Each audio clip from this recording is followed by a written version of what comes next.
tous. Je voudrais vous dire que j'ai déjà eu un peu de mal à délimiter le sujet qui m'était confié, parce que les règles et l'éthique, on n'est pas sûr que ça fasse bon ménage. Et mon propos, finalement, il est relativement peu ambitieux, puisqu'il est surtout de rappeler les règles plutôt de l'exercice médical. Et vous verrez que certaines de ces règles ont des fondements qui ont quelque chose à voir avec l'éthique, mais pas toutes.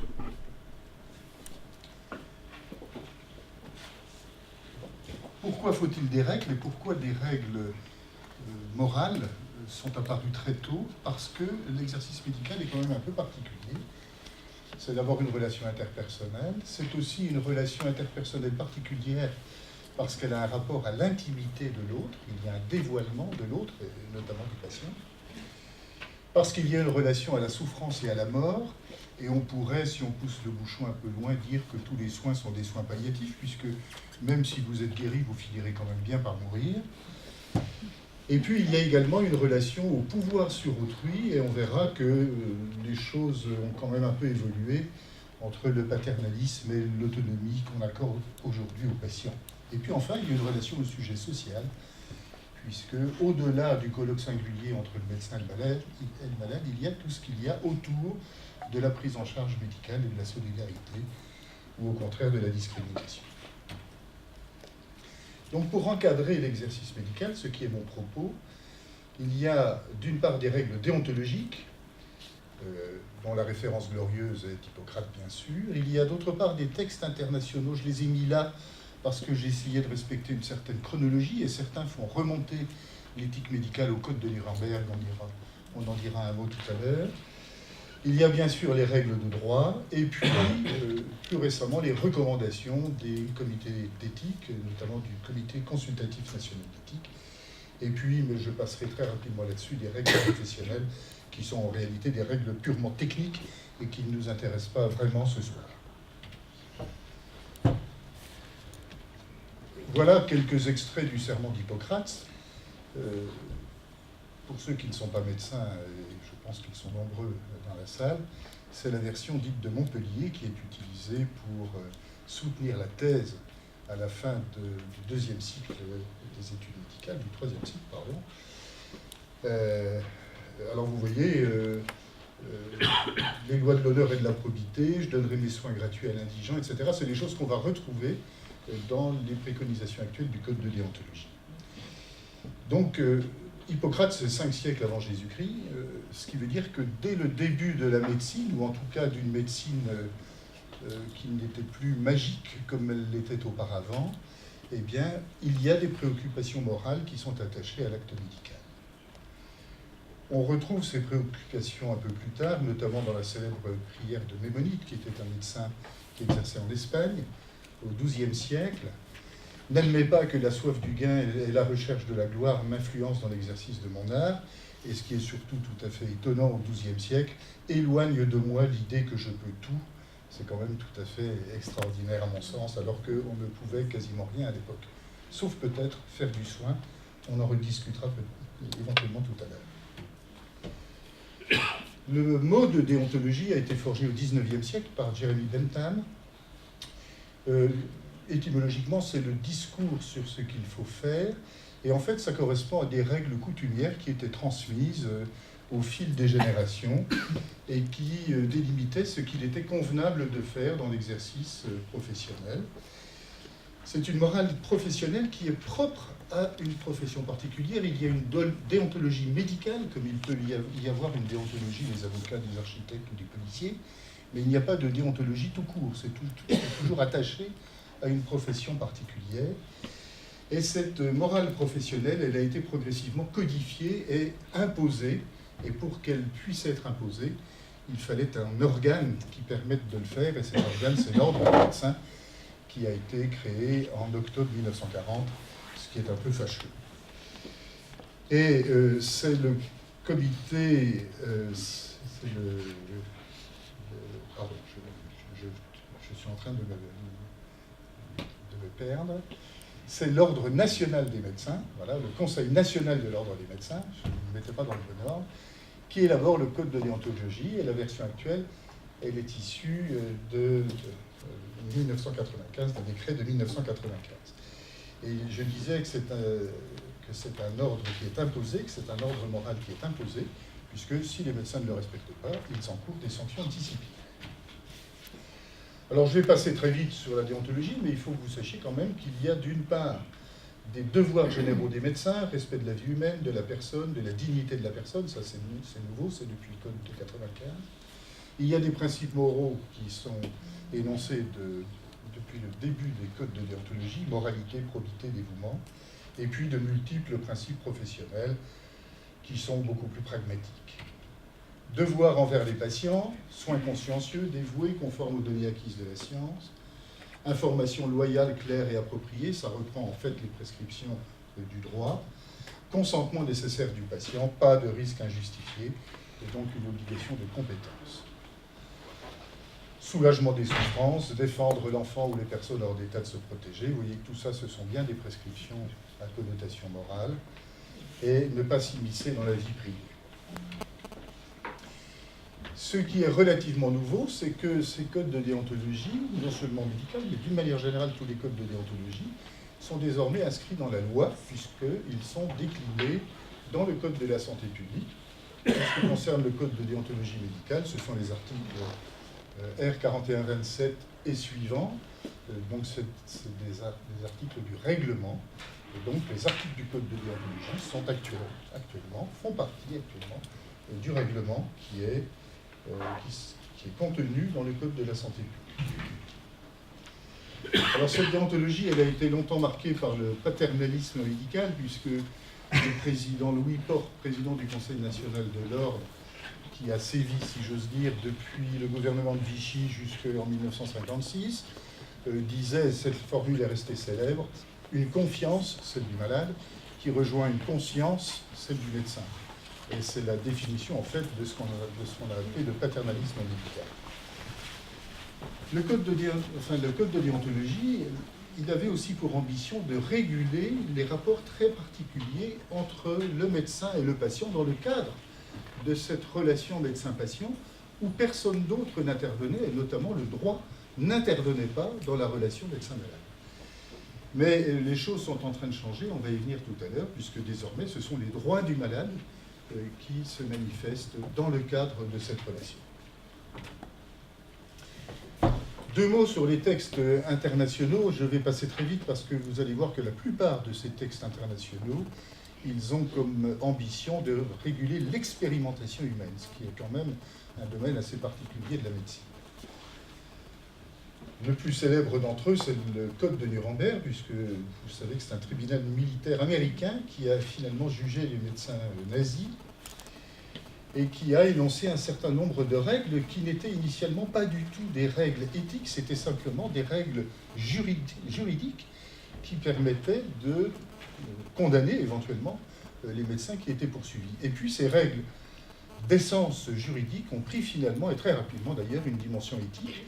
Et comme je l'annonçais tout à l'heure, il y a pas mal d'auteurs qui font remonter l'éthique telle qu'on la connaît actuellement à ce fameux Code de Nuremberg. Il ne faudrait pas croire que le Code de Nuremberg a été la première énonciation de ces règles, puisqu'il y a une circulaire du ministère de l'Intérieur du Reich allemand qui date de 1931, c'est-à-dire avant le nazisme, qui énonçait des règles à peu près similaires et qui était donc très en avance sur son temps, avant le déferlement que l'on connaît et qui s'est manifesté ultérieurement. Alors ces principes nécessaires aux expériences, c'est le consentement volontaire, le fait que l'expérience soit scientifiquement justifiée, qu'elle soit la moins risquée possible, avec toutes les précautions et les compétences nécessaires, et que cette expérience puisse être arrêtée à tout moment. Il y a 10 préceptes dans le Code de Nuremberg, j'en ai mis quelques-uns ici qui sont les plus importants. Et à la suite du Code de Nuremberg, eh bien, il y a eu un certain nombre de textes internationaux qui ont été élaborés, notamment par l'Association médicale mondiale, parce que la recherche se développait de manière importante, parce que les laboratoires pharmaceutiques exerçaient une pression pour qu'on fasse l'essai de médicaments, et parce qu'il y avait aussi beaucoup d'argent à gagner dans cette affaire. Donc il y a eu de multiples déclarations, la déclaration d'Helsinki et bien d'autres, qui ont en commun quand même le fait de prévoir, pour examiner les protocoles de recherche, un comité indépendant, différent des promoteurs, comme on dirait maintenant, ou des expérimentateurs, afin de vérifier que les préceptes éthiques soient effectivement suivis. Donc vous voyez qu'en ce qui concerne la déclaration de Manille, il y avait des comités d'appréciation éthique. Et puis pour ce qui concerne les principes d'éthique médicale européenne, le protocole devait être soumis préalablement à une commission d'éthique indépendante. C'est ce regard extérieur qui est la caractéristique de ces différents textes internationaux. Et je rappelle d'ailleurs qu'il a fallu que ce soit un tribunal militaire américain qui se penche sur les expérimentations dans les camps pour qu'on avance un petit peu. Les médecins à eux seuls, enfin, les médecins avaient été incapables de le faire, mis à part la circulaire que j'évoquais tout à l'heure. Et puis petit à petit, ces textes internationaux, ils ont débordé le champ de l'expérimentation pour énoncer un certain nombre de principes plus généraux. C'était le cas notamment de la Convention européenne sur les droits de l'homme et de la biomédecine qui s'est tenue à Oviedo en Espagne en 1997, qui n'a été ratifiée qu'assez récemment par la France. Et cette convention dit que l'intérêt et le bien de l'être humain doivent prévaloir sur l'intérêt de la société ou de la science, et qu'on doit respecter la volonté et le consentement du patient, etc. Et autre point important de cette convention, l'accès équitable aux soins. Vous voyez qu'il y a également des préoccupations sociétales qui apparaissent dans ces textes internationaux. Déclaration universelle sur le génome humain, simplement pour que vous voyez que les questions de l'éthique d'une manière générale et de la prise en charge de ces problèmes des développements de la science intéressent le monde dans son intégralité, y compris l'UNESCO. Autre système de régulation, le droit médical. Je vais essayer d'accélérer un peu. Alors, il y a des règles de droit qui sont d'essence extrêmement variables. Il y en a d'abord des règles qui sont destinées à tous les citoyens et qui s'appliquent de manière un peu particulière aux médecins. Par exemple, pour ce qui concerne le code pénal, l'assistance à personne en péril. Chacun d'entre nous doit porter assistance, et a fortiori s'il est médecin. Ce qui concerne le secret professionnel, c'est maintenant le secret professionnel dont il s'agit dans le code pénal, et non plus le secret médical, comme c'était le cas dans l'ancien article 378. Ce qui concerne l'atteinte involontaire à l'intégrité de la personne, c'est-à-dire les coups et blessures involontaires, comme on disait autrefois. Si un chirurgien manque son coup, si j'ose dire, on est dans le cadre des atteintes involontaires à l'intégrité de la personne. Le Code civil, c'est par exemple le droit de la responsabilité civile, mais d'une manière générale, ces règles de droit, c'est vraiment tout à fait basique par rapport à l'exercice médical. Et puis il y a ce qu'on appelle le droit de la santé. Ce sont des règles qui sont extrinsèques à la relation médecin-malade, mais qui sont susceptibles de l'influencer. Par exemple, tout ce qui concerne la protection sociale, les conditions d'exercice de la profession, des exercices particuliers ou des techniques particulières comme le don du sang, les greffes d'organes, l'interruption volontaire de grossesse, etc. Pour tous ces domaines de la médecine, il y a des règles particulières qui sont dans le Code de la santé publique et qui sont issues évidemment de lois diverses et variées. Et puis apparaît progressivement une dimension dite bioéthique qui est en rapport avec le développement des biotechnologies, ce qui a donné finalement lieu à la promulgation des lois dites de bioéthique en 1994, avec deux lois de bioéthique. D'une part, une loi qui énonce des principes très généraux qui sont écrits dans le marbre du Code civil, primauté de la personne, de sa dignité, respect de l'être humain dès le commencement de sa vie. On s'est bien gardé, heureusement, de définir ce qu'était exactement le commencement de la vie. Chacun a droit au respect de son corps, protection de l'intégrité de l'espèce humaine, etc. Vous voyez que ce sont des principes très généraux qui sont devenus des principes de droit, puisqu'ils sont inscrits à la suite de cette loi dans le Code civil, et notamment dans l'article 16. Et puis, il y a une deuxième loi de bioéthique qui traite de sujets beaucoup plus précis, c'est toujours en 1994 qu'elle a été promulguée. D'une part, ce qui a trait au don et à l'utilisation des produits du corps humain, c'est-à-dire essentiellement les prélèvements et les greffes d'organes. D'autre part, l'assistance médicale à la procréation, et le développement de ces techniques a été à l'origine de problèmes éthiques extrêmement redoutables, qui ne sont pas tous résolus comme vous le savez, et puis également un troisième volet sur le diagnostic prénatal. Ensuite, on en arrive au cœur de la relation médecin-malade. Je vous disais tout à l'heure que jusqu'à une date relativement récente, il n'y avait que la déontologie qui s'occupait de cet espace particulier entre le patient et son médecin. Eh bien, les choses ont changé avec la loi Kouchner du 4 mars 2002, une loi qui a l'ambition de mettre en place une démocratie sanitaire, c'est-à-dire une relation non plus paternaliste, mais égalitaire entre le patient et son médecin. Et il y a un certain nombre de droits qui sont énoncés tout au début du Code de la santé publique. Droit à la protection de la santé, droit au respect de la dignité, droit au respect de la vie privée, etc. Et ces droits sont déclinés dans le fil de la loi, dans des dispositions sur lesquelles on pourra revenir éventuellement tout à l'heure. Il y a également une partie sur l'information des usagers du système de santé. Alors on est passé du patient à l'usager du système de santé, le droit d'être informé sur son état de santé, sur les traitements, sur les risques, et puis le droit au respect de la volonté. Aucun acte médical ne peut être exercé, effectué, sans le consentement préalable du patient. À la suite de la loi Kouchner, une loi a traité de manière plus précise et plus spécifique les droits des malades en fin de vie, la loi Leonetti que vous connaissez, d'avril 2005.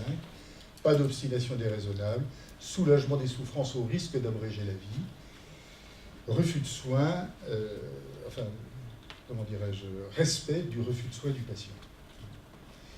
Et cette loi, en fait, n'a pas apporté de changements considérables, mais elle a permis de résumer l'avancée de différents textes de l'époque, et notamment ce qui émanait de la Société française d'anesthésie et réanimation. Et puis cette loi Leonetti, elle prévoit également un certain nombre de procédures sur lesquelles on pourra revenir éventuellement tout à l'heure, notamment pour ce qui concerne l'arrêt des traitements actifs. Et puis, dernière avancée de cette loi Leonetti, la loi Claes-Leonetti qui est toute récente, février 2016, avec un droit à la sédation profonde et continue jusqu'au décès, et puis le respect des directives anticipées qui sont, dans une certaine mesure, opposables.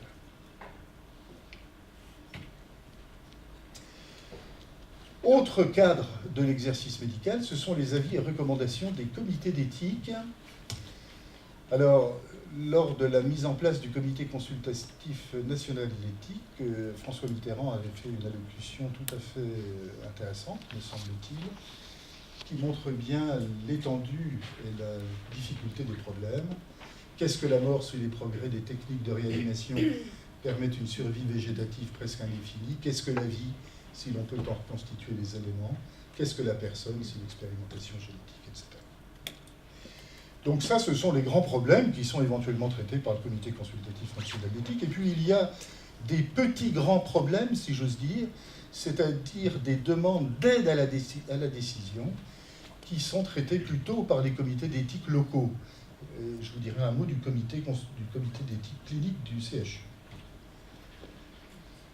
Donc, le comité consultatif national d'éthique, il a pour fonction de donner des avis sur des problèmes éthiques soulevés par les progrès de la connaissance dans les domaines de la biologie, de la médecine et de la santé. C'est bien un ancrage dans la bioéthique. Quelques avis que je rappelle brièvement, les avis contre les mères de substitution, contre l'expérimentation sur le sujet en état de mort cérébrale, pour le développement des soins palliatifs, pour la contraception par stérilisation tubaire, etc. Les avis du Comité consultatif national d'éthique sont évolutifs. C'est un avis à un moment donné dans une société donnée. Et par exemple, sur la fin de vie, il y a eu plusieurs avis successifs. Le premier en 1991, où on insistait sur le fait que l'acharnement thérapeutique doit laisser la place à l'apaisement des souffrances. Deuxième avis qui a été très mal compris en janvier 2000 et qui a inventé cette exception d'euthanasie, ce qui ne voulait pas du tout dire qu'on avait le droit de tuer les patients. Ça voulait dire seulement qu'il pouvait y avoir une procédure judiciaire particulière dans certains cas de dilemme éthique et de demande euthanasique. Et puis le dernier avis est de 2013, qui insistait sur le fait qu'il fallait donner plus de poids aux directives anticipées et le droit à obtenir une sédation. Et vous voyez que ces avis du Comité consultatif national d'éthique, eh bien, on les retrouve dans la loi Claes-Leonetti, ce qui montre bien que les discussions éthiques, les préconisations éthiques peuvent être aussi, et sont souvent d'ailleurs, source de droit. Et puis à côté du CCNE, il y a des comités d'éthique hospitaliers. Ce sont des comités d'éthique un peu sauvages, si l'on peut dire, qui sont en général rattachés à un établissement, initialement essentiellement les CHU, et puis maintenant des établissements divers et variés, non seulement purement hospitaliers, mais aussi médico-sociaux. Alors, à Besançon, il y a un comité d'éthique qui a été créé en 1983, c'est-à-dire assez peu de temps finalement après le Comité consultatif national d'éthique. Ce comité d'éthique, il avait initialement comme fonction essentielle d'examiner les protocoles de recherche. Et puis, il y a eu une loi qui a organisé la recherche médicale, la loi Brière, peu importe.